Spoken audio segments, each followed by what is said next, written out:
But let's take a closer look at the president.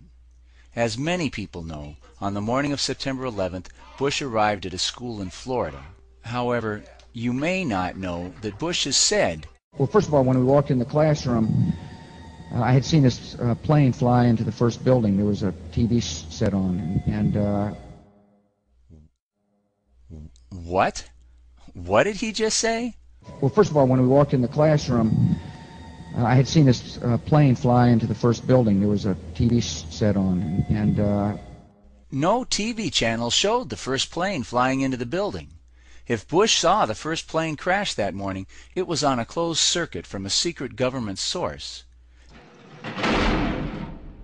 That by itself, having cameras in place for a live shot of the first plane hitting the Twin Towers, suggests that Bush and his people knew in advance that the attacks were coming. But we're just getting started. Well, first of all, when we walked in the classroom, I had seen this plane fly into the first building. There was a TV set on, and I thought it was pilot error. Bush and everyone else in the world knew that the World Trade Center was a terrorist target. It had been bombed before in 1993. FEMA showed the towers as a target on the cover of their 1997 study on terrorism.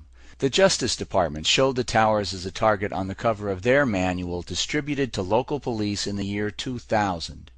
For 2 years, the Pentagon had been running drills in which the towers and the Pentagon were targets of hijacked planes. And on August 6th, 36 days before the September 11th attacks, Bush was given a briefing from a CIA memo on the threat of terrorist attacks. I believe the title was Bin Laden Determined to Attack Inside the United States.